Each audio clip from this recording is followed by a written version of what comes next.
బీసీలు అంచెలంచెలుగా ఎదుగుతూ బీసీలు ఒక స్థాయిలో గౌరవమైనటువంటి పదవిలో కూర్చోవడానికి అర్హత పొందినప్పటికీ ఇలా బీసీలు మీరు కుర్చీలలో కూర్చోవడానికి వీలు లేదు అని తెలంగాణ రాష్ట్రంలో ఒక అగ్రకుల ఆధిపత్యం నడుస్తుంది.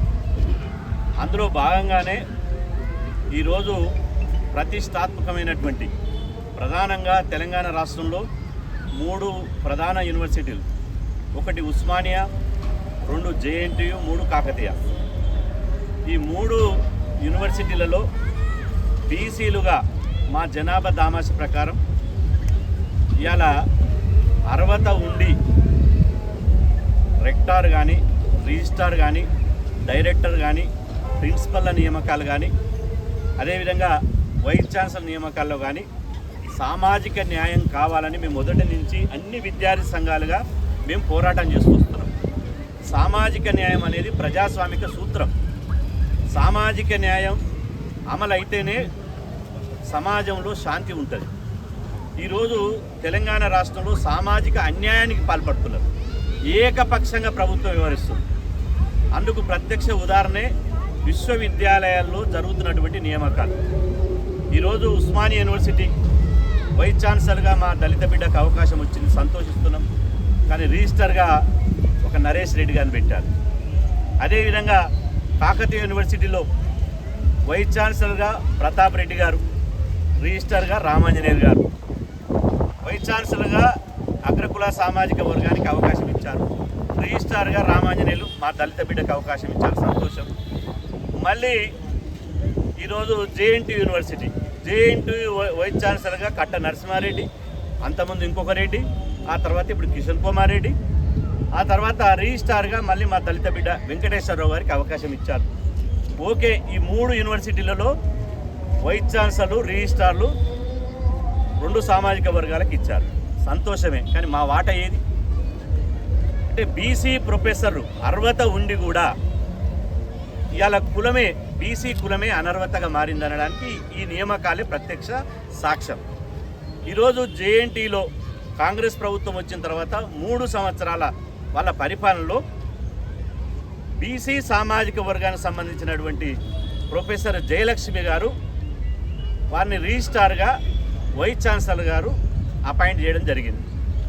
ఈరోజు మేము ఒకటే మీకు వివరించేది ఏంటంటే జేఎన్టీయు యూనివర్సిటీ 1972లో స్టార్ట్ అయింది. ఇప్పటికి 54 సంవత్సరాలు జేఎన్టీయు ఏర్పాటు చేసి 54 ఏళ్లలో 27 మంది రిజిస్ట్రార్లు అయ్యారు. 27 మంది రిజిస్ట్రార్ల నియామకం జరిగింది. అందులో ఒక్క మహిళ కూడా లేదు.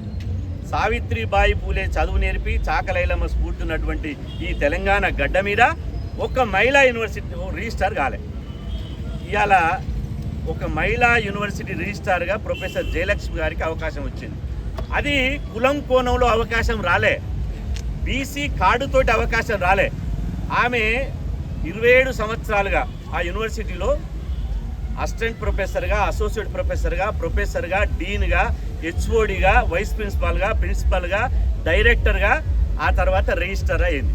ఇది ఒక పద్ధతి ప్రకారం, ఒక నియమాల ప్రకారం, యూనివర్సిటీ నామ్స్ ప్రకారం ఆమె రిజిస్టర్ అయింది.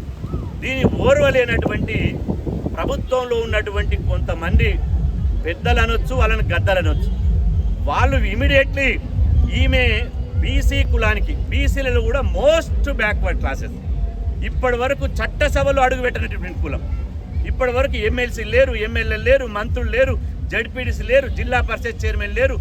ఆమె ఇలా సగర ఉప్పర కులానికి సంబంధించినటువంటి ఈ ఆర్ట్స్ కాలేజ్ ముందర నిలబడి కులం పేరు చెప్పొద్దు, కానీ తప్పదు. ఒక సగర ఉప్పర కులానికి సంబంధించిన ఒక ఆడబిడ్డ, ఆమె కేపబుల్, ఆమె ప్రతిభ, ఆమె మెరిట్ తోటి రిజిస్టర్ అయితే, ఆ రిజిస్టార్ అయినటువంటి 45 రోజులే, ఆమె 45 ఏళ్ళు కాదు, 4 నెలల 5 రోజులు కాదు, 45 రోజుల్లోనే ఆమెను తీసేయండి, ప్రభుత్వంలోని పెద్దలు హుకుం జారీ చేస్తారు. అందుకోసమే ఇవాళ ఈ ఆర్ట్స్ కాలేజ్ సాక్షిగా మేము అందరం ప్రభుత్వాన్ని హెచ్చరిస్తున్నాం. ఏ కులమానం మీద మీరు తీసేయమంటారు? రెండో విషయానికి వస్తే యూనివర్సిటీల మీద ప్రభుత్వ పెత్తనం ఏంది? ప్రభుత్వానికి పెత్తనం చేసేటువంటి రూల్స్ రెగ్యులేషన్ ఏమైనా ఉన్నాయా? యూనివర్సిటీలు అటానమస్గా వాళ్ళకు వాళ్ళే ఒక ఎగ్జిక్యూటివ్ పాలక మండలి ఉంటుంది, ఓ యూనివర్సిటీకి ఓ స్వయం ప్రతిపత్తి ఉంటుంది. వాళ్ళు ఎవరినైనా నియమించుకోవచ్చు పరిపాలన అవసరాల దృష్ట్యా, స్టూడెంట్ భవిష్యత్ దృష్ట్యా. వాళ్ళు వీసీ గారు నియమిస్తే ఒక బీసీ బిడ్డను తొలగించాలని చెప్పడం ఎంత ధైర్యం కావాలి, ఎంత దమ్ము కావాలి. అందుకోసమే హెచ్చరిస్తున్నాం. మీరు 2 రోజులుగా ఒక ఆడబిడ్డను రోడ్ల మీద తిప్పుతున్నారు, ఒక ఆడబిడ్డను అవమానిస్తున్నారు. ఇవాళ పేరుకు మేము మహిళల్ని కోటీశ్వరులను చేస్తాం, మహిళా బిల్లులో బీసీ మహిళలకు సబ్-కోట కావాలి. అదేవిధంగా తెలంగాణలో మేము భారతదేశ చరిత్రలోనే మేము ఒక రోల్ మోడల్ ఏంది, కులగణన చేశాం, ఎవరి వాటా వాళ్ళకి ఇచ్చాం. రాహుల్ గాంధీ గారి మాటలు నీటి మూటలు. ఆయన 42% ఎవరి కులగణన జరగాలన్నాడు. తెలంగాణలో 57% బీసీ జనాభా, 57% పదవులే. ఉన్న పదవులు లేకపోగా ప్రతిభతో వచ్చినటువంటి పదవిని కుట్రతోటి తొలగించాలని చూస్తున్నారు. బిడ్డ ఖబర్దార్, హెచ్చరిస్తున్నాం. బీసీల తడాకేందో మేము చూపిస్తాం. మీరు ఏ విధంగానైతే ఇక్కడ బీసీలను అవమానిస్తున్నారు, ఒక మహిళల ఆత్మగౌరవాన్ని కించపరుస్తున్నారు. నేను అందుకనే ఇవాళ ప్రియాంక గాంధీ గారు, నువ్వు పార్లమెంట్లో ఉన్నావు కదా, ఒక్కసారి తెలంగాణకు రా. అదేవిధంగా సోనియా గాంధీ గారు చూడు. అదేవిధంగా ఈ తెలంగాణ రాష్ట్రానికి కాంగ్రెస్ పార్టీ ఇన్ఛార్జ్ ఒక మహిళ మీనాక్షి నటరాజన్ గారు. ఈ 3 మహిళలు ఇక్కడ మహిళలకు అన్యాయం చేస్తుంటే ఏం చేస్తున్నారు? ఒక కొండ సురేఖ గారు దేవాదాయ మంత్రి ఉంటే ఆమె తెలవకుండానే యాదాద్రి పాలక మండలి జరిగిపోతుంది. పేపర్ల రోజు చూడగానే కొండ సురేఖను మంత్రివర్గం నుంచి తీసేస్తున్నాం. ఒక ఆడబిడ్డ, ఒక బీసీ బిడ్డను ఆమె మీద కుట్ర. ఇక్కడ ఒక బీసీ బిడ్డ, ఒక ప్రొఫెసరు ఇవాళ జేఎన్టీయూ రిజిస్ట్రార్ గారి మీద ఒక కుట్ర. మేము అంటున్నాం మా దళిత సోదరులకు, ఒకవేళ మీకు వెంకటేశ్వరరావు గారికే ప్రాధాన్యత కల్పించాలంటే ఇంకా రిజిస్టర్ కాకుండా అనేక పదవులు ఉన్నాయి, అక్కడ ఇవ్వండి. మేము వద్దంటున్నామా? మేము వ్యతిరేకిస్తున్నామా? కాబట్టి ఖచ్చితంగా ఇవాళ ఈ యొక్క కుట్రలను తిప్పికొడతాం. ఖచ్చితంగా బీసీలలో ఉన్నటువంటి మహేష్ కుమార్ గౌడ్ గారు ఇప్పటికే వారు మాట్లాడడం జరిగింది, హనుమంతరావు గారు మాట్లాడడం జరిగింది. ఏది ఏమైనప్పటికీ ఇవాళ ప్రొఫెసర్ జయలక్ష్మి గారు ఒక వ్యక్తి కాదు, ఆమె బీసీ సమాజానికి ఒక ఆత్మగౌరవ ప్రతీక. ఇది ఇవాళ 2 కోట్ల మంది బీసీలకు సంబంధించినటువంటి విషయం. కాబట్టి ఖచ్చితంగా ఆమెను కొనసాగించాలి.